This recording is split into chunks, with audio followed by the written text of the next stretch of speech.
I love these parables of Jesus, and if you're intrigued by these, be sure and join the Thursday night book group this week. They're tackling some of these stories in there. But today I'm going to be focusing on our passage from Jeremiah, because this month we are considering our relationship to God and each other and to our planet and our environment within which we live. Because this summer has been a culmination of more than a decade of increasing heat waves and intensified storms and erratic weather patterns around the world. We are considering climate change, well, because it's exacerbating a lot of the other societal problems that we have right now. And considering climate change is more than just acknowledging that change is happening. It involves changing our way of thinking, our way we think about reality, about human life, about our relationships and our economics. We really need to start thinking like a planet. Now, in the 1970s, James Lovelock and Lynn Margulies proposed a hypothesis that life on Earth self-regulates its environment to create the optimum conditions for the advancement of life. Living organisms, all living organisms, concentrate their elements, their compounds, their nutrients. They redistribute them into water and soil and atmosphere. They stabilize the climate, they feed other life forms, and they influence the environment in ways in which they have evolved. This understanding of how our environment and our Earth works became known as the Gaia hypothesis. Because we tend to speak about trees and soil and about atmosphere as separate things. But none of them exist without the others. They all exchange molecules and compounds continually. Our language is very noun and verb based, but in reality, nothing exists in isolation. And Lovelock also pointed out in the early 1970s that humanity was changing Earth's atmosphere with dangerous implications. And there's a reason for this. This is because all organisms require other organisms to, well, metabolize their waste. Trees breathe carbon dioxide, we exhale oxygen, we breathe oxygen, exhale carbon dioxide. These are systems that work together. The growth and overgrowth of humanity on Earth, well, that's natural. Wolves, algae, they grow a little bit over, everything does, and the environment adapts. So we have known since the 1970s that our alliance with our ecosystem that sustains us, well, it's broken, or it's at least very much out of balance.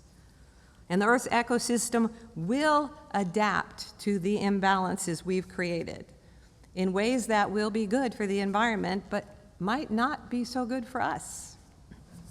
And I think that Jeremiah and the prophets are speaking to our dilemma maybe in ways that we haven't considered before.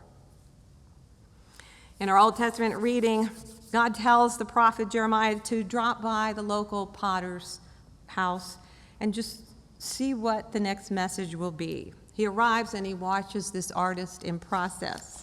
He's working at his pottery wheel. And the vessel he is making very carefully out of clay becomes spoiled, and he reworks it into another vessel. And he might have been starting with a bowl and then changed it to a pitcher. We're not really given the specific description, but its form was changed. And from watching this very earthy, tactile activity, the prophet Jeremiah understands the message that his people need to hear. The Lord says to Israel, "Can't I do with you just as this potter has done? Just like the clay in the potter's hand, so are you in my hand, O house of Israel." And that potter wasn't pleased with the way that the first pot turned out, so he squashed the clay back into a ball, and he slams the air out of it and adds some water, and he starts again. And he makes something very different, but something beautiful and something useful. Jeremiah describes God's activity in the world like an artist. God has this vision for what this creation might become with beauty and novelty and purpose. But God has a little more of a difficult job than your average potter, because God is working with materials that have something to say about what happens. Human life is not inert. It's not a mere combination of minerals mixed with water, for we have volition. We have some choice in the way that we will be formed. There's an interchange. There's a back and a forth between the artist and the materials, building and changing and rebuilding. Just as the potter shapes clay, God keeps trying to shape us. But sometimes we choose to take on that form, and sometimes we choose not to.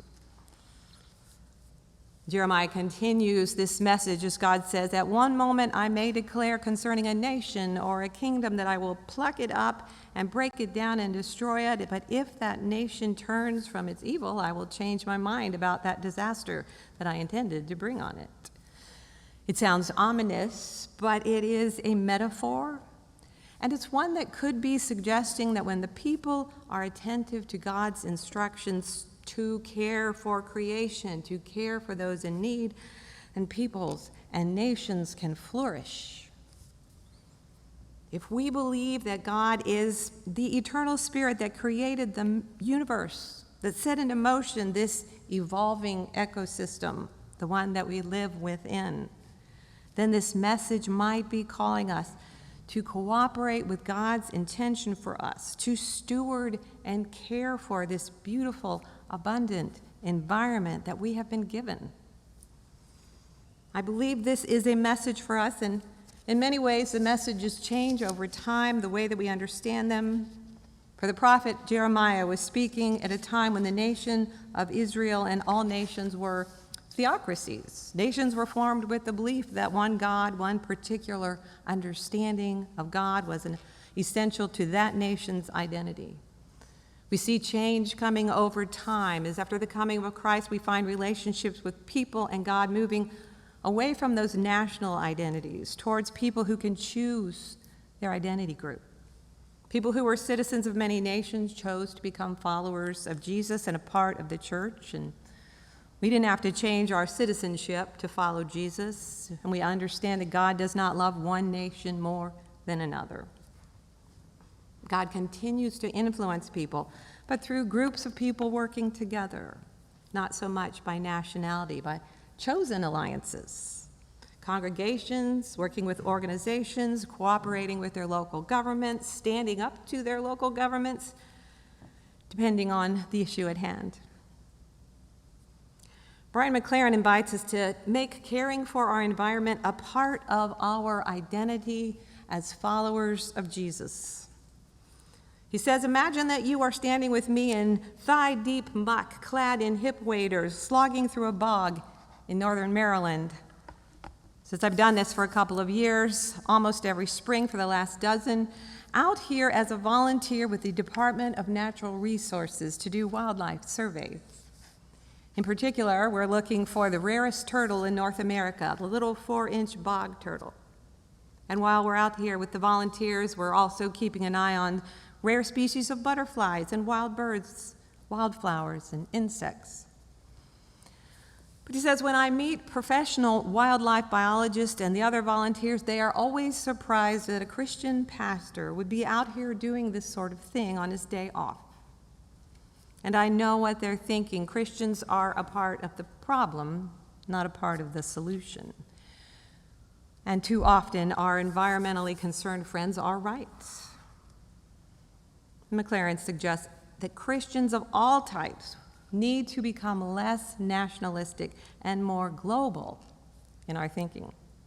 A move from national to global and local thinking helps us see the world more creaturely and more spiritually. For creatures live in ecological habitats, not just political states. Lines on maps between nations and states are human fictions. Thomas Berry tries to admonish us, saying the role of the church in the 21st century is to help shape a future that is based on our human and earth relations. The future of our relationship with God and with one another depends on our capacity to recognize our place in the structure of the universe, to fulfill our role within this setting, envisioning a new period of human history where humans would relate to the planet not just to fulfill our own personal needs and desires, but in a mutually enhancing manner. We know that God, our Creator, does not wish our destruction, but it seems we still need some reworking. Often what sounds like destructive or angry messages that we hear from God through the prophets are actually descriptions of the inevitable consequences of our actions. Not something brought upon us, but something that we bring upon ourselves by our choices. Prophet's message is not about punishment, but about recreation. The early church fathers talked about reconstitution and reinstitution and restoration. And that is what we need. This belief that all things, all creation, will be redeemed, reconciled to God. An affirmation that the reworking that we need is not a punishment. It is creating something new and something beautiful.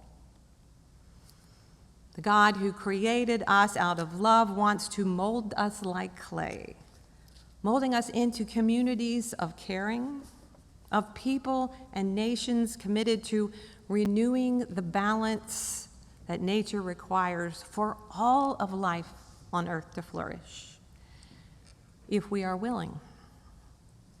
The truth is, if we don't fulfill this purpose that we have been given, we will be shaped into something else by the very forces of nature that God has set in motion.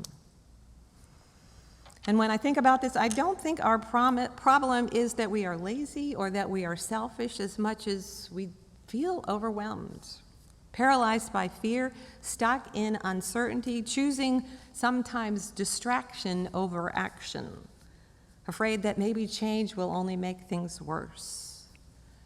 Hopelessness is a problem we cannot afford.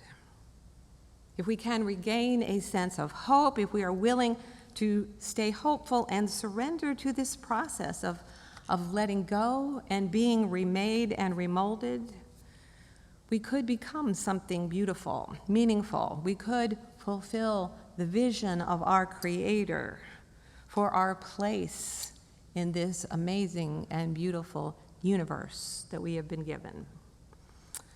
This is our purpose, this is our goal, and we have choices to make. But now together, let's continue to worship God, our Creator, in song.